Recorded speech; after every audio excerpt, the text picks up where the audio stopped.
Conversaciones para escuchar debajo de un árbol, en una cafetería o volviendo a casa. Encuentros para pensar diferente. Historias para renovar puntos de vista. Todos educamos. Conversaciones colectivas que nos cambian. Este programa es presentado por OFF Chile, Educar para la Vida. Conduce Marcelo Leuco.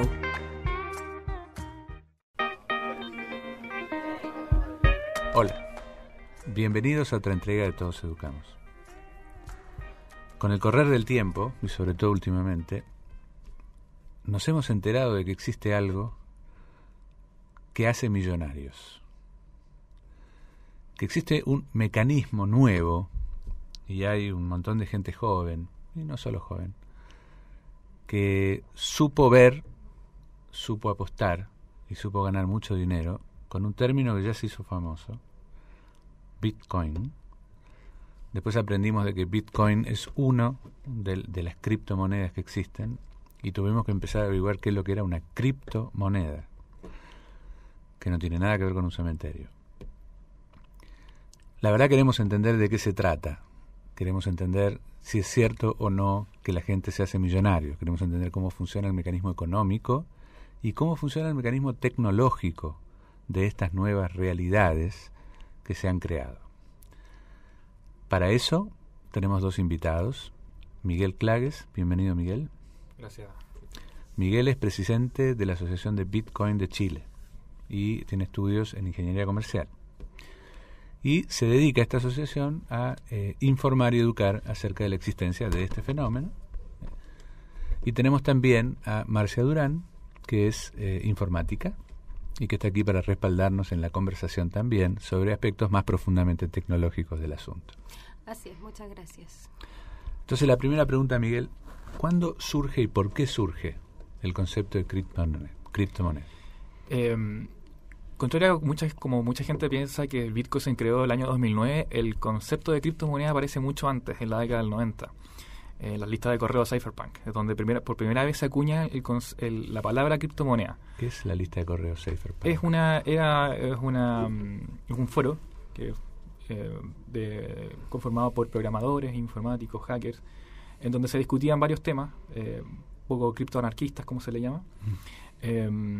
Y lo que salió en ese entonces fue esta discusión de que se hacía cada vez más presente la necesidad de contar con una moneda que estuviera libre del Estado, que hubiera una separación entre lo que se conoce hasta hoy en día la unión entre el Estado y el dinero, que estaba monopolizado.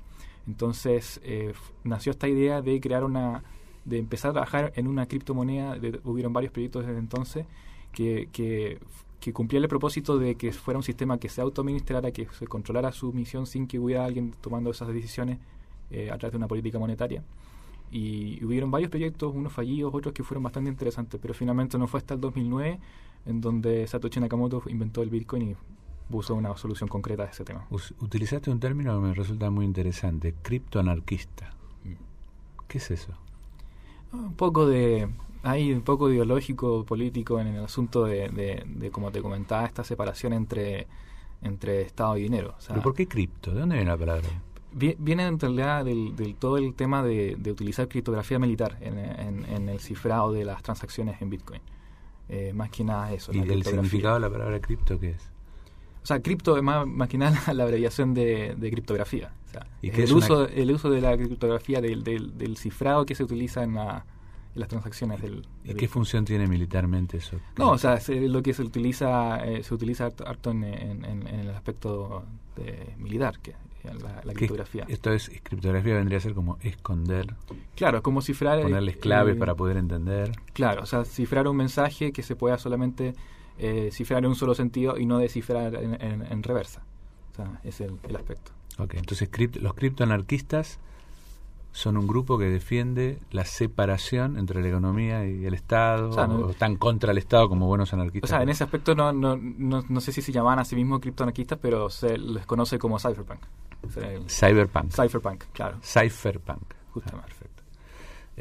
¿Tú conoces algo de esto, Marcia? La verdad es que no muy profundamente, pero sí cifrar viene de cripto, viene de ofuscar, es enredar algo, es hacerlo lo menos transparente posible. Por eso estos tipos en realidad toman esta idea que es de ofuscar y toman la banderita y dicen lo que mencionaba aquí. Entonces todo sale, bueno, hay una motivación. Los hackers son un mundo, que también deberíamos dedicarle 5 minutos a hablar de eso, ¿no? De cómo puede surgir de este grupo esto que finalmente genera todo este movimiento. Los hackers son gente que sabe mucho de información, de informática, son tecnológicos. ¿Ustedes tienen idea de cuándo surgieron los hackers? ¿A partir de cuándo se puede identificar que existen hackers? En mi opinión, a lo mejor quizás el primer hacker fue, ¿cómo se llama este que se hace la prueba a los computadores? ¿Cómo se llama? A lo mejor tú sabes, no me acuerdo el nombre. El que descifró el código de los alemanes en la Segunda Guerra Mundial, de los nazis. Turing. Claro, que se hace el experimento de Turing, el test de Turing. Él, yo creo que fue el creador de la primera computadora y que finalmente hackeó el código de mensajes de los alemanes. Yo creo que a lo mejor puede ser el primer hacker informático, pero probablemente habido otros antes. Entonces hackear, básicamente, o sea, el hacker viene del término hackear, que debe querer decir meterse en un sistema donde no nos invitan. Claro. Sí, es eso y muchas otras cosas más, porque también hay mucha ideología detrás de los hackers, así como también hay gente que quiere hacer daño, hay de todo. Sí, efectivamente el hacking partió, pero igual se aleja un poco del tema de las criptomonedas, pero efectivamente partió con la computación. En el momento, los alemanes se mandaban mensajes entre sí con una máquina que se llamaba Enigma, que era como una especie de máquina de escribir que iba corriendo las letras con unos rotores. Entonces, por ejemplo, si yo escribo ASDF y después escribo ASDF de nuevo, esa A ya no es una A, es una B, o puede ser otra letra. ¿Sí? Se corre una cantidad de espacios según una definición de contraseña que yo doy. Voy a decir que después de que se apriete esta letra, se va a correr 3 espacios. Después de que se apriete otra letra, voy a correr 4 espacios. Y así sucesivamente. Y al final, si yo ingresé un mensaje, hola, va a salir una cosa que nada que ver, totalmente distinta a la que yo escribí. Para eso, para poder descifrarlo, se necesitaba la clave con la que yo coloqué eso en la máquina, digamos, y de esa manera se descifra. Alan Turing, que diseñó, digamos, la computación, o sea, las máquinas de Turing, diseñó en papel las primeras computadoras, digamos, tal como nosotros las conocemos. Y además desarrolló toda la teoría relacionada con la computación, los tiempos de computación, los algoritmos, toda la teoría la diseñó él. Y él trabajó codo a codo con los ingleses, en la realidad los aliados, para poder echar abajo este método de encriptación.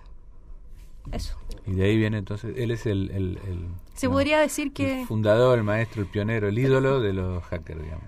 Sí, es que en realidad era un hacker más bien benéfico, era para que los alemanes y nazis no se apropiaran del mundo, entonces... Pero después, o sea, una vez que la computación se popularizó y surgieron personas con capacidades especiales, ¿no? Que con una capacidad de desarrollo dentro del mundo computacional mayor que otros, se generó este grupo social, por decirlo así, que básicamente lo que los une es su capacidad de interactuar con la informática y de hacer lo que ellos quieren, o de traspasar cualquier barrera, o de crear cosas, ¿no? ¿Hay alguna característica especial que tiene que tener una persona para ser hacker?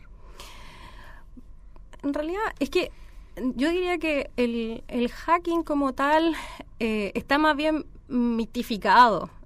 No es como esta cosa media romántica del hacker que va y entra a los sistemas. Ha sucedido, pero por lo general a un niño que se hackeó el Pentágono, la seguridad del Pentágono, que tenía, no sé, 13 años, y lo fueron a buscar y era un cabro chico y nadie podía creer. Y no era una persona que tuviera amplios conocimientos de informática, sino que con un pensamiento fuera de la caja, obviamente, porque cuando uno construye un programa, digamos, siempre se va por el camino feliz, por el camino correcto, y lo revisa, lo encuentra muy bueno, pero a veces quedan abiertas puertas, quedan errores que algún usuario con muy pocos conocimientos incluso puede encontrar y puede aprovechar en su beneficio. Entonces, así como que tenga una característica especial un hacker... Pero hoy existe un mundo virtual. Sí. Hablan de varias internets. Claro. Hablan de más profundo, menos profundo. Yo le pregunto algo al informático que tengo cerca y la cantidad de información que me tiene que dar para que yo entienda lo que ocurrió es enorme. Y hay personas que básicamente pueden conseguir cualquier cosa en Internet, lo pueden lograr, saben perfectamente cómo buscar las cosas. Entonces, ese conocimiento es, me imagino yo, necesario para poder ser un hacker, ¿o no? Como decía, no necesariamente. Pues, si un niñito de 13 años sin esta información lo consiguió... Es decir, para hackear no, pero yo estoy hablando del personaje, la identidad, el grupo de personas que se identifican con esa palabra y que forman parte de una sociedad. Yo diría que ¿Está muy mitificado, dices tú? Sí, o que se echan flores a sí mismos, soy el hacker más cool. Yeah. Por lo general los ataques a empresas y eso, se basan más bien en ataques por denegación de servicios, es decir, todos se conectan al mismo tiempo y botan un sitio web y lo dejan así, sin que nadie pueda entrar. O bien, más que aprovecharse de las vulnerabilidades de un sistema, lo que hacen es investigar a las personas y hackearse a las personas, no a las máquinas, ni a los software, ni a lo muy difícil que eso. O sea que los que hacen eso son personas con conocimientos informáticos y con ganas de delinquir o de atacar. Hay muchos de eso. ¿Tú qué opinas de eso? Yo conozco que sé que hay una distinción, a lo mejor Marcia me puedes corregir o no si estoy equivocado, pero sé que se distingue en algunos casos lo que son los hackers de los crackers en cuanto a la intencionalidad de acceder a un sistema, porque el hacker en estricto rigor, por lo menos yo sé, accede a un sistema y con el fin de... O sea, puede ser varios fines, pero ninguno de esos fines a lo mejor tiene una intencionalidad negativa, a diferencia del cracker, que sí tiene la intención de hacer algo malo. Okay. Ahora, esta gente, porque yo quería conversar un poquito acerca de, porque la discusión surge ahí, ¿no es cierto? Surge entre personas que se autoidentifican como hacker. La gente que nos está escuchando tiene probablemente imágenes mitológicas de lo que es un hacker, lo que lee en la prensa, lo que ve en las películas. Claro, siempre la pizza, siempre el marginal, ¿no?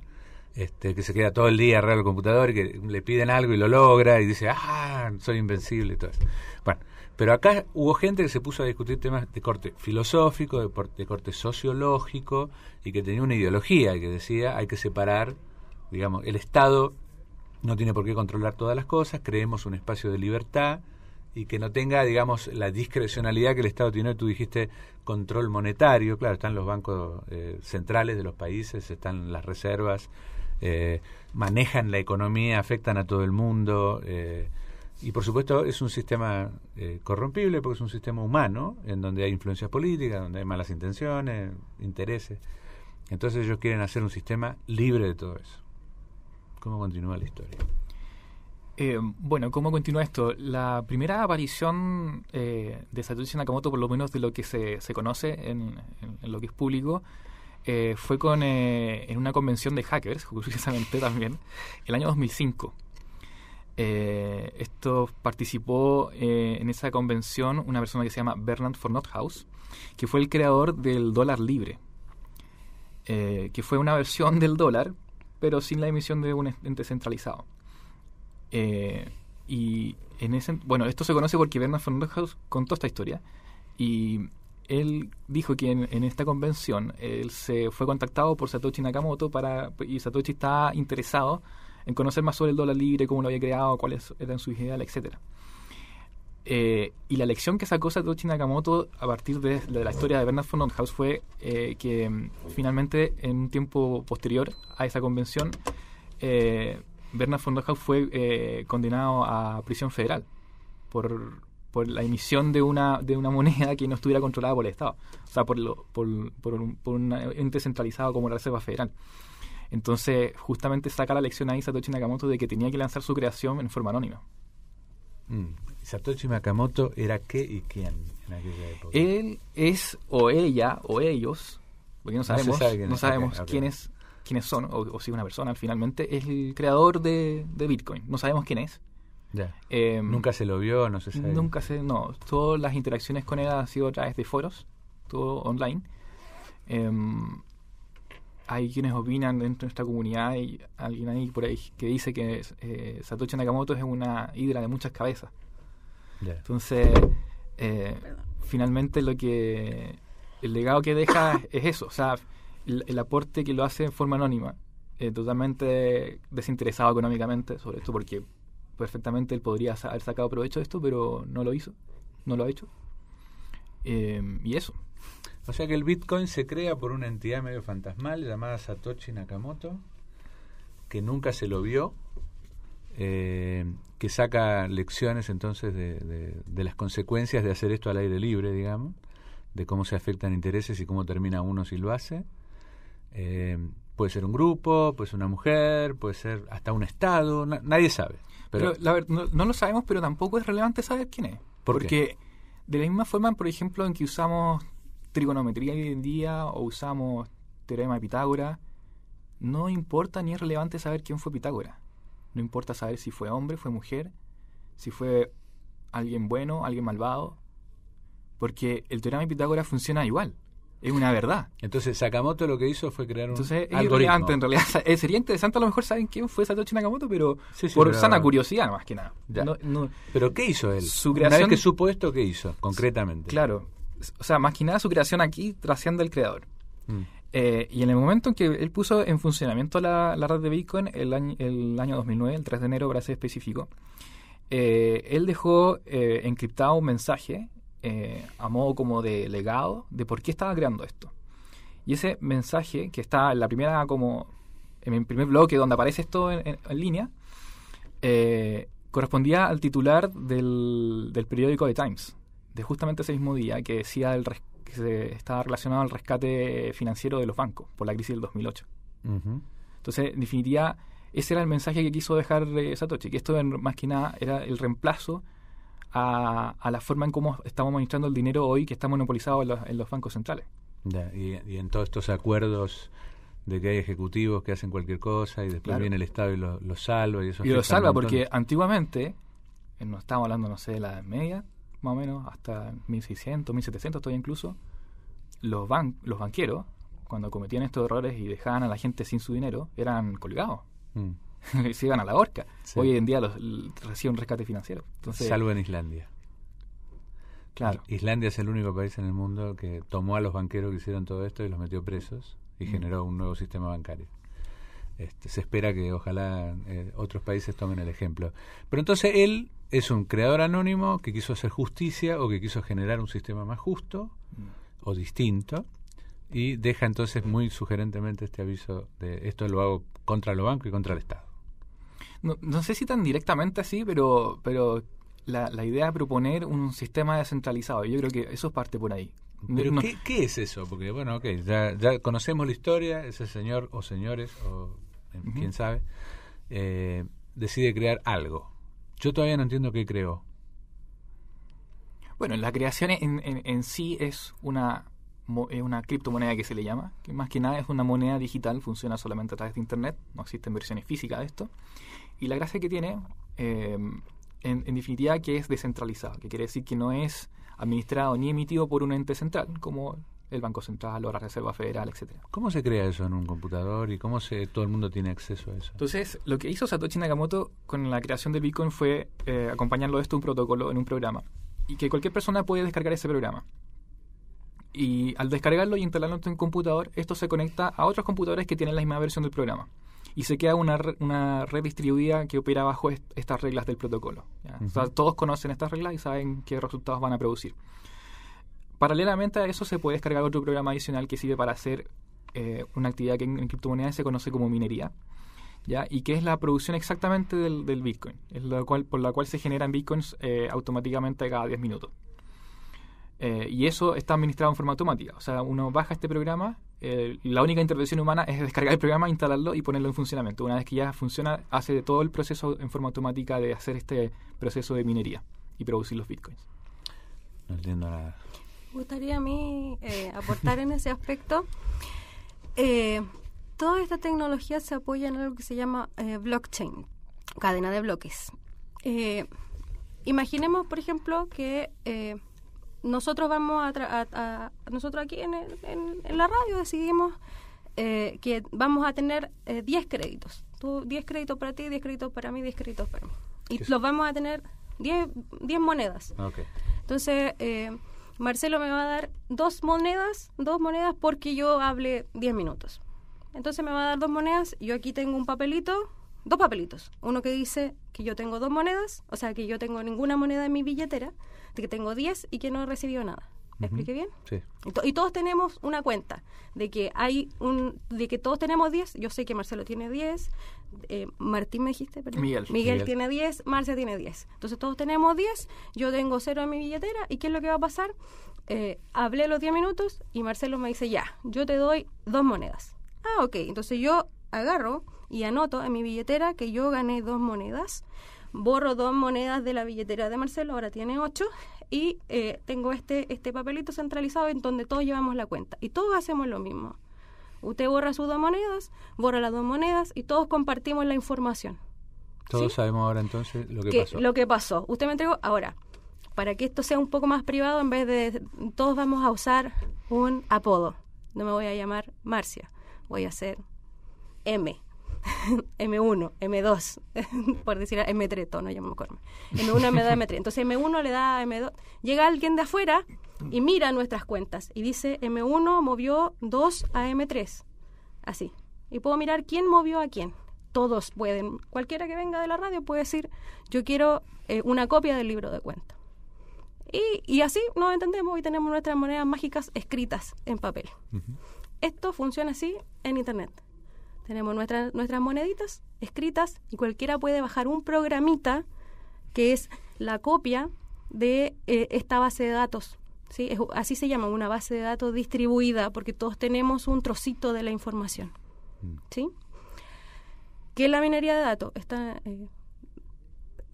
La minería de datos, la minería de bitcoins son personas que vienen e instalan esta información y van anotando todas las transacciones que van entrando a nuestro sistema. Entonces, Marcelo le entregó 2 a Marcia le entregó 1 a Martín le entregó 3 a Marcelo.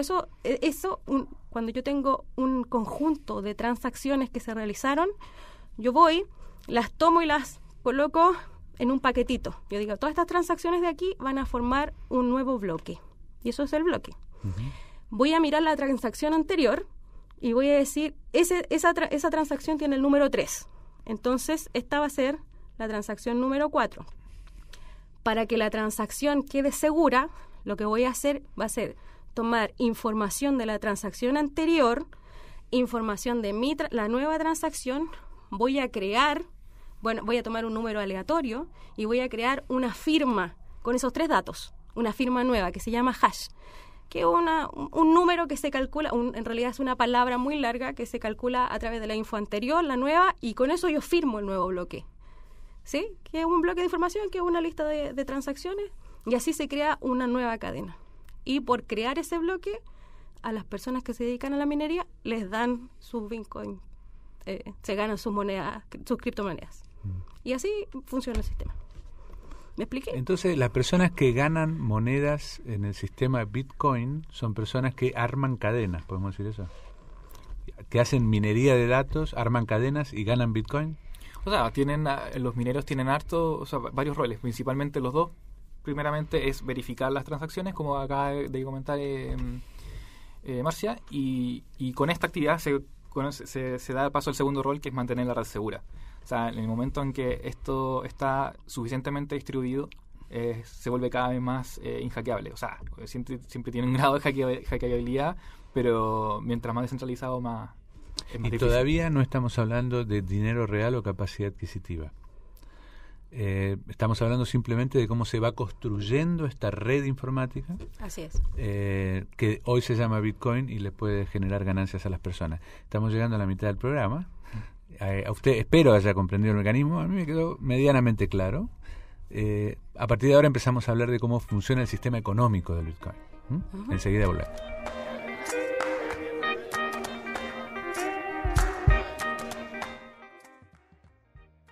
Todos Educamos es presentado por ORChile. Educar para la vida. Bueno, volvemos entonces. Estamos acá con 2 expertos, Miguel y Marcia.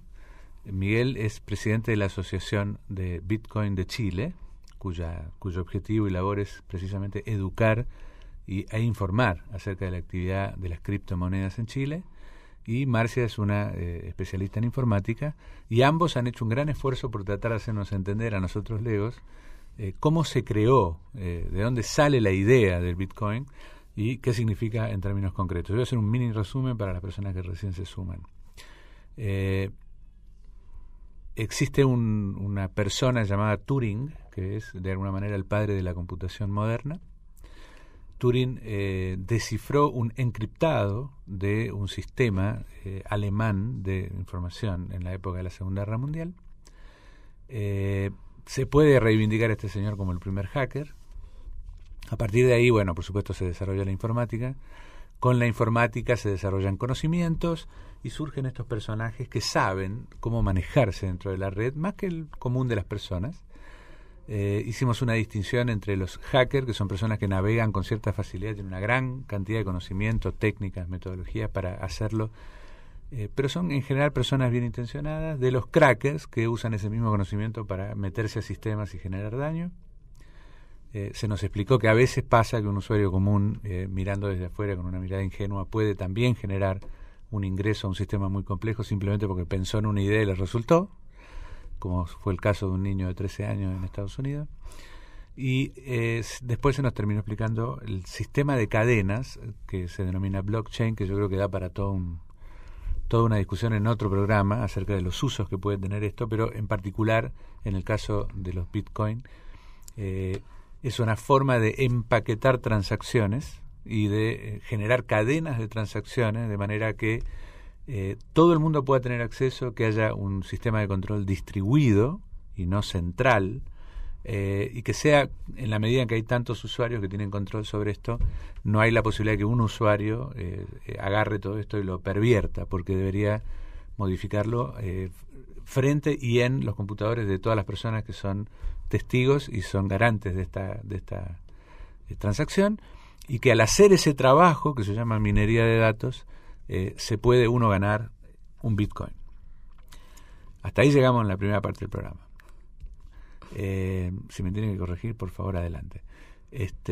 Pero nosotros lo que queremos saber es cómo esos Bitcoin que se ganan estas personas que tienen conocimientos de computación y hacen esa minería de datos, de repente se transforman en una moneda mediante la cual distintas personas se pueden hacer ricos o pueden invertir en eso y ganar. Miguel. Bien, haciendo primero una aclaración que mencionaste de que se gana un Bitcoin por minar un bloque. En realidad las reglas dicen que en este momento por minar un bloque, conformar un bloque con transacciones, se recompensa a los mineros con 12,5 Bitcoins. Okay. Y que no siempre es así, o sea, desde un comienzo eran 50 Bitcoins por bloque y está programado para que esa cantidad se reduzca aproximadamente cada 4 años a la mitad. Por lo tanto, de 50 pasamos a 25 por el 2012, 2013 y ahora estamos en 12,5 y esa cantidad se va a ir reduciendo hasta llegar a cero por ahí por el año 2140 y tengamos 21 millones de Bitcoins en circulación. Bien. Haciendo esa aclaración, una parte importante de lo que es Bitcoin en definitiva no es, y esto nosotros lo decimos y lo destacamos muchas veces, Bitcoin no es un instrumento de inversión. ¿Ya? Es una moneda, como estaba pensado originalmente. Es una criptomoneda, es un medio de pago digital, global, neutral, transparente, descentralizado. Entonces, en ese sentido ¿Cuál es la diferencia entre una moneda y un instrumento de inversión? Es que los instrumentos de inversión tienen tratos más, no sé, como se puede comparar con las acciones, los bonos, cosas de ese estilo, que finalmente no sirven para pagar, no son instrumentos para ser utilizados como medio de pago. Ahora, el instrumento de inversión uno compra y vende o realiza un contrato mediante el cual se le agregan intereses por dejar la plata ahí. Claro, o sea, los instrumentos de inversión son en realidad productos financieros que están diseñados y destinados para ser utilizados como inversión. Ya. Bitcoin es un medio de pago y se diferencia en el que cumple con las características esenciales para ser considerado dinero, ser considerado una moneda, que tiene que ser divisible, fácilmente reconocible, transportable, etcétera.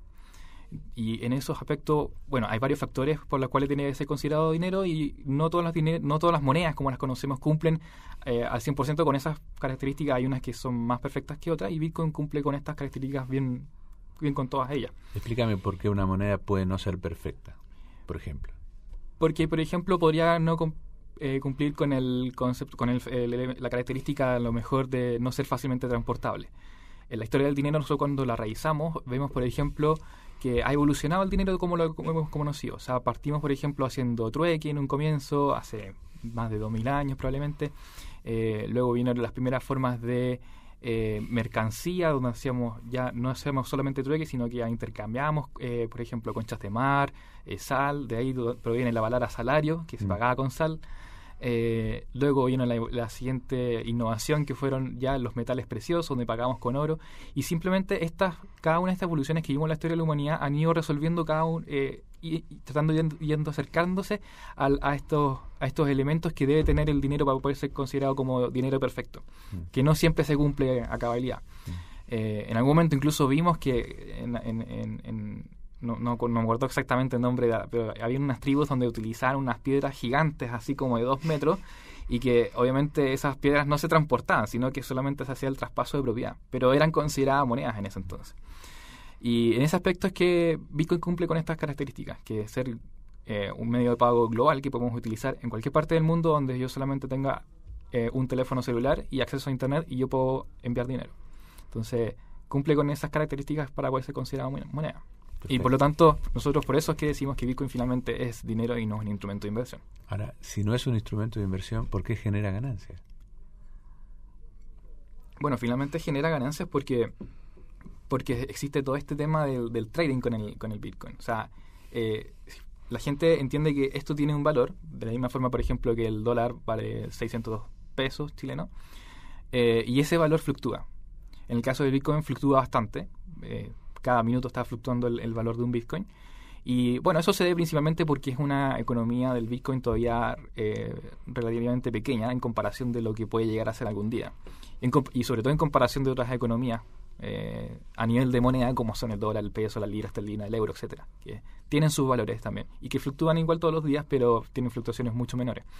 Entonces, en ese sentido, que la gente puede sacar alguna ganancia en el aspecto de comprar el Bitcoin a cierto precio y saber que a lo mejor, o por lo menos predecir que va a tener un valor futuro mayor. Pero que se tiene que entender que no es una... cuando se lo trata como inversión, no es una inversión totalmente segura, porque así como sube en la próxima hora, también puede bajar bastante. ¿Por qué sube y baja? Bueno, por lo que explicaba delante, que es como una economía todavía naciente. Es la economía del Bitcoin todavía es muy chica en comparación de lo que otro puede llegar a ser. Y por lo tanto, como es muy chica, tiene esta volatilidad de que se produce por la cantidad de personas que la usan y que es fácilmente manipulable en el precio. O sea, pueden llegar... hacer subir, por ejemplo, el Bitcoin o bajar. ¿Qué debería pasar para que suba o baje? Lo que justamente iba a comentar.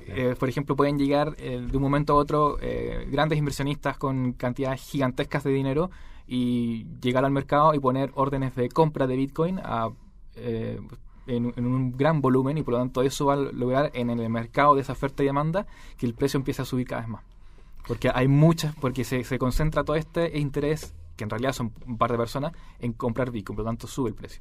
¿Eso pasa en la economía formal todo el tiempo? Sí, pasan a distintas escalas, sí. Cuando los mineros venden sus dólares, cuando el valor del cobre cambia, cuando el Banco del Estado interviene para regularizar el valor del dólar. En Chile es relativamente ordenado, predecible, las intervenciones son bastante pocas y existe un criterio de flotación medio acordado de que no va a subir de esto, no va a bajar de esto otro.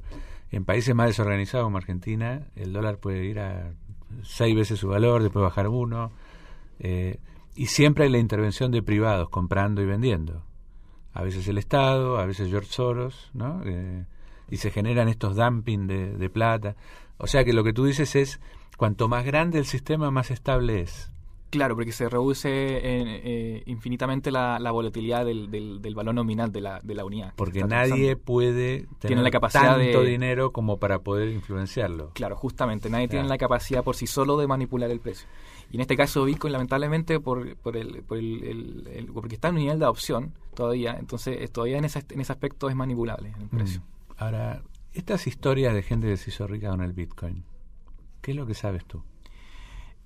Bueno, estas historias son más que nada como el Bitcoin se ha ido popularizando desde 2009, cada vez va aumentando el nivel de adopción.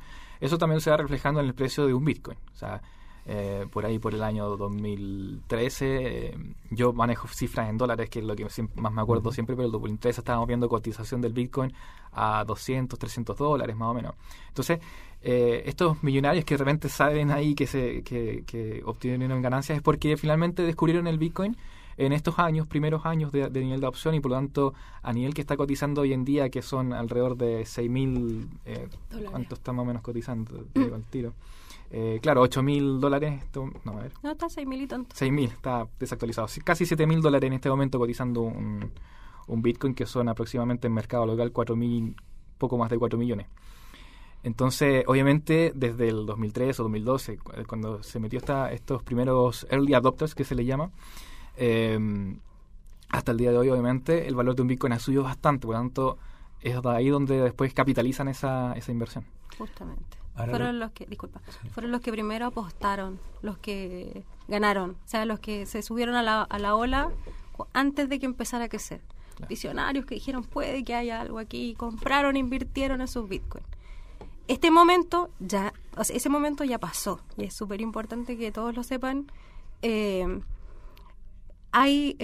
dio pie a que, y aquí quisiera, a que muchas otras empresas dijeran, ok, vamos a ocupar como manera de financiamiento la generación de bitcoins, de monedas virtuales, digo. Y para eso, al empezar, dicen, nosotros vamos a respaldar nuestra moneda en moneda virtual, vamos a emitir una cantidad de monedas virtuales, las vamos a vender, y nuestros compradores comprarán una monedita virtual, y así nosotros financiamos nuestro proyecto. Y con esto se financian, y si la idea es exitosa, su Bitcoin, o sea, su moneda virtual, no Bitcoin en particular, su moneda virtual se va a valorizar, y de esa manera va a crecer la inversión inicial. Tal como creció para las otras personas, va a crecer para ellos. Esa es la idea. O sea, lo que están inventando es una bolsa virtual. Porque lo que tú estás diciendo es una empresa sale a capitalizarse. Para traducirlo a una cosa que la gente conoce. Sí. La gente sale una empresa que creció lo suficiente, que tiene un cierto prestigio, una cierta estabilidad. Y ni siquiera, puede ser cualquiera. Yo entiendo, pero vamos a explicarlo de esa manera. Pero usted tiene una empresa, pone una cadena de sangucherías y tiene 50 sangucherías y necesita un financiamiento que no puede obtener en la banca porque ya agotó su capacidad de financiamiento para el criterio de la banca. Entonces usted va a la bolsa, sale a bolsa, vende acciones de su empresa, o sea, comparte la propiedad de la empresa. La gente compra esas acciones, y a usted le va bien, entonces esas acciones van a subir. Si le va mal, van a bajar.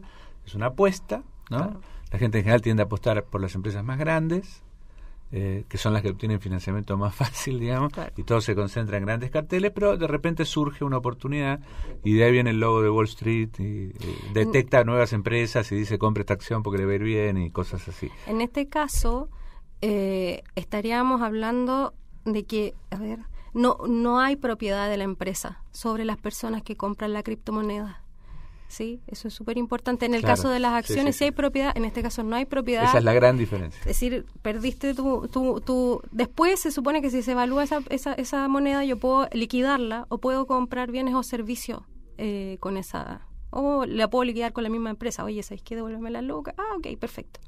¿Sí? O la podría transar en el mercado de los bitcoins. No sé, mi moneda Ether puede costar así y así. Ahora es un tema de nombres, porque finalmente uno que tiene acciones tampoco tiene propiedad de la empresa a la larga. Y si la empresa quiebra, uno también lo pierde todo. O sea, exactamente. La única gran diferencia que yo veo es que esto es independiente, que es virtual, que tiene otro sistema de verificación, por decirlo así. La acción claramente está respaldada, emitida y controlada por la empresa que la emite, o la bolsa en donde se transa, que tiene sus reglas. Y acá se hace, digamos, informáticamente. Yo agregaría una diferencia más, que es la capacidad de proveer anonimato a las transacciones.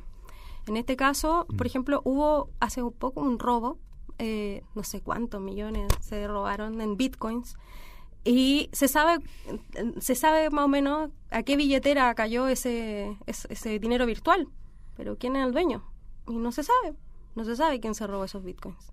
Entonces, hay un tipo, no recuerdo su nombre, pero se puede googlear después, un filósofo informático que planteaba que efectivamente se pueden llegar a niveles de anonimato espectaculares con las monedas virtuales, digamos.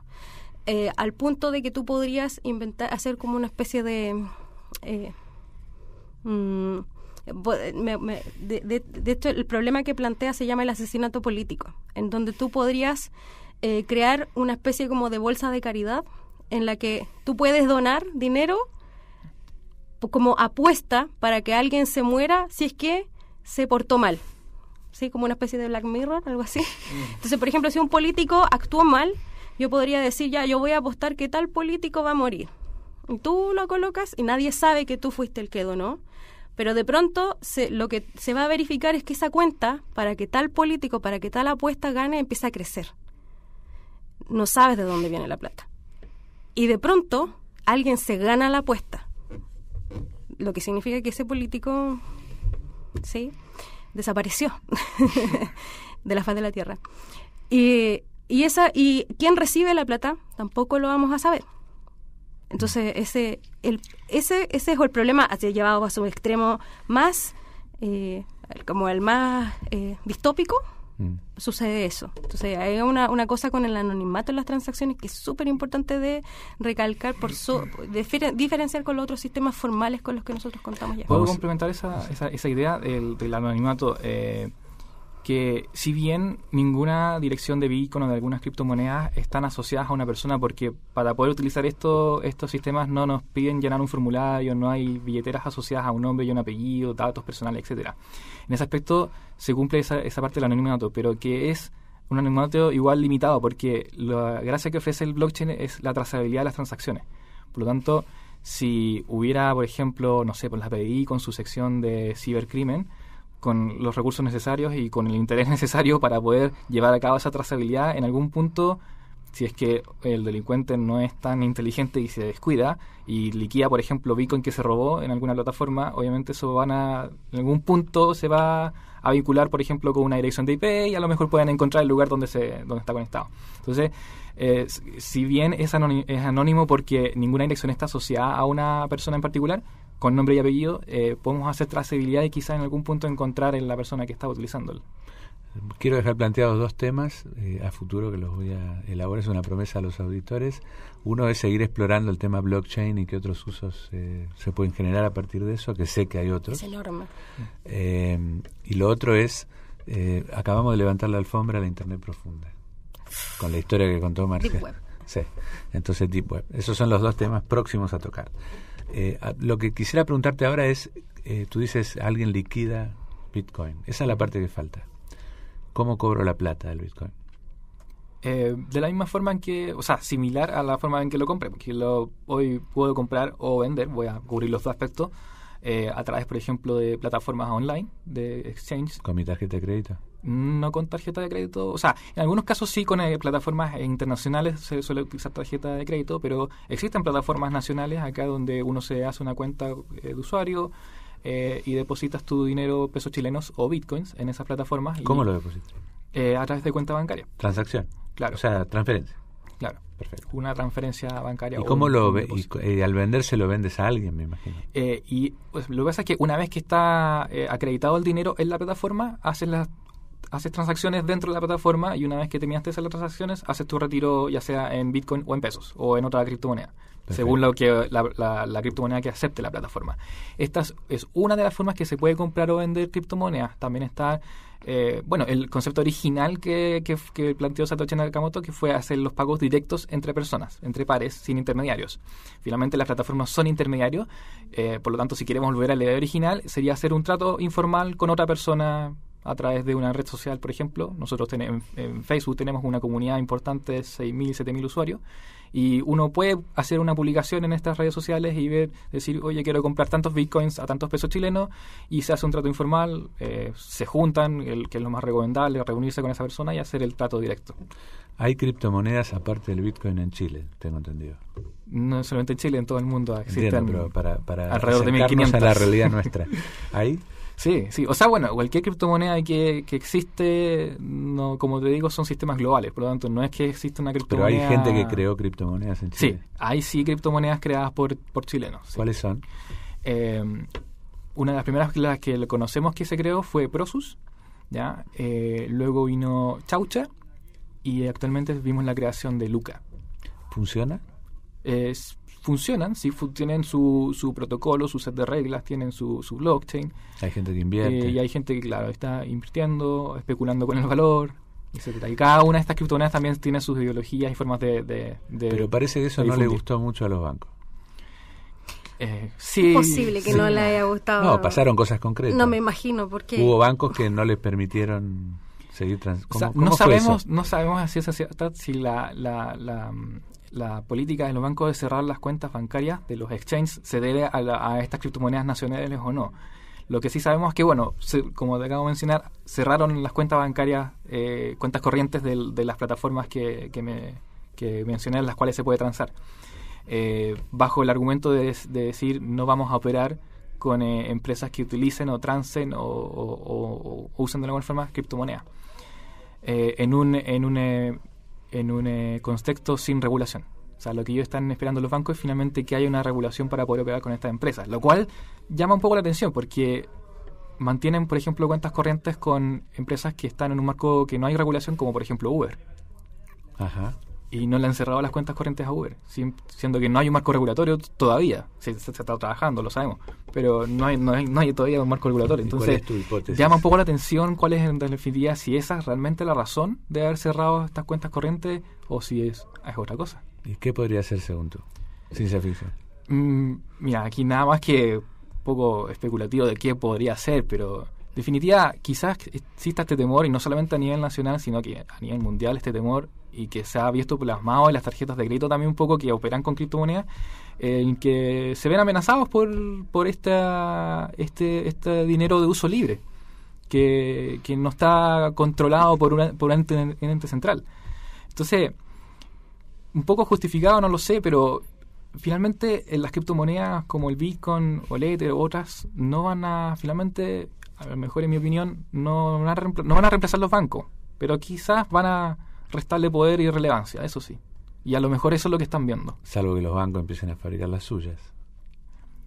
Pero finalmente va a ser igual a una moneda centralizada. Y va a ser más de lo mismo, pero utilizando tecnología de blockchain. Es lo mismo, pero un poco más bonito. Como problema es un problema interesante y muy actual, muy moderno, ¿no? Los sistemas globales contra los sistemas locales. Está pasando también con Uber, está pasando en general. Esta tensión de los creadores de sistemas globales, lo estamos viendo con Facebook también. Pero el caso de Uber es más interesante porque, desafía todas las normas y todos los mercados al mismo tiempo. Y dado el volumen de Uber, no existe un proveedor local que pueda tener el nivel de acceso que Uber tiene, ni la base de datos que Uber ya tiene. Lo mismo pasa con Google, lo mismo pasa con las grandes empresas informáticas, ¿no? ¿Qué riesgo existe de que de alguna manera se monopolice esto? O se controle. ¿Qué poder puede tener un Estado en controlar esto? ¿O se puede? Porque en general las lógicas económicas tienden a los grandes carteles, a la enorme acumulación y al uso de poderes por fuera para garantizarse la exclusividad y el monopolio. Eso parece ser de la naturaleza humana. ¿Puede pasar eso en Bitcoin? Es que pueden intentarlo, tratar de controlarlo, de regularizarlo, y pueden estar en su derecho de establecer políticas de regulación y todo, pero no pueden monopolizarlo porque y sobre todo después de fiscalizar eso, porque sería como tratar de regular las conversaciones entre las personas que estuviéramos conversando ahora. Es absurdo, no se puede eso. No puedes impedir ni monopolizar las conversaciones de las personas. Pero eso porque son libres.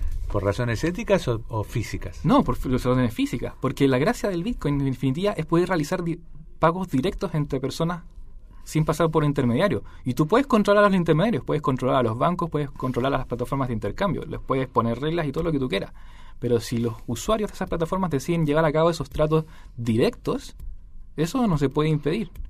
O sea, puedes a lo mejor censurar el Internet, eso a lo mejor puedes hacerlo, pero lo único que va a finalmente lograr el Estado, el gobierno o los reguladores poniendo más reglas y más reglas, más reglas, además de no poder controlarlo, sino que finalmente lo que van a hacer es llevar la innovación y el emprendimiento fuera del país. Y eso es lo que sucedió en Estados Unidos. La pregunta que tengo es, ¿tecnológicamente se puede hacer algo? Poco, diría yo. Porque si bien hay políticas, se ha prohibido, hay una experiencia ya. Si programas P2P son los que se ocupaban hace unos 10 años más o menos para compartir música entre ¿Qué es personas. Brevemente un programa P2P? P2P, Peer-to-peer. Peer-to-peer, significa que yo me conecto directamente con la persona a la que yo le quiero transmitir datos. Yo abro una conexión, un puente bidireccional para que nosotros dos conversemos. Es como que yo pongo el cono del silencio. Como en el BitTorrent. No sé claro, si el BitTorrent. como en el BitTorrent. Todo lo que sea torrent o lo que sea, no sé, en algún momento, Ares. Ares también. Ares, si sí. no me... Esa música... Casar. Sí, Casar. Son programas en los que yo tengo mis archivos, por ejemplo, de música, y los comparto con los otros usuarios y pueden copiarlos en su computador. Intentaron prohibir eso y la verdad es que no lograron. No, hasta el día de hoy uno puede descargar y piratear toda su música y conectarse con usuarios de Islandia, de Noruega, de donde uno quiera, y no, es muy difícil, casi imposible, porque hay personas que se manejan por bajo cuerda, como, y no están ni ahí con las regulaciones, o por último se van y se ponen los servidores al medio del mar y trabajan ahí. Entonces es muy complicado que eso suceda. Y hasta el día de hoy lo que sí logró bajar el compartir archivos P2P es toda la irrupción de los sistemas de streaming, por ejemplo el Spotify, el Netflix, toda esta cosa hizo finalmente, pero fue porque había un mercado enorme, un mercado negro terrible, y había cierto nicho de mercado. ¿Y qué tal si no vendemos tan caro? ¡Oh! Crearon un nuevo modelo de negocio. Justamente. Entonces, lo que podría pasar en ese aspecto, creo que sería eso, crear un nuevo modelo de negocio un poquito más justo, lo cual tampoco es inconveniente para... No. Estamos llegando al final del programa. Inauguramos un capítulo de Todos Educamos, que somos muy antiguos, tenemos 20 años en el aire. Vamos a tratar de evolucionar, a tratar de comprender los nuevos sistemas. En general tocamos algo de tecnología, pero esto es probablemente lo más tecnológico, moderno y criptoanárquico que hemos conversado alguna vez. Disruptivo. Sí, espero ustedes hayan entendido. Yo entendí bastante más de lo que se trataba este tema que lo que sabía hasta ahora. Espero que nuestros auditores también haya sido así, pero les prometo que no lo vamos a soltar. Vamos a seguir hablando de cómo la tecnología está abriendo nuevos espacios y de cómo el futuro se está empezando a rediseñar, ¿sí? Y qué impacto va a tener eso en nosotros. Quisiera agradecerles, Miguel, Marcia, por haber estado el día de hoy acá. Gracias a ti, Marcelo, por la invitación. Y nos vemos en la próxima entrega de Todos Educamos. Hasta entonces.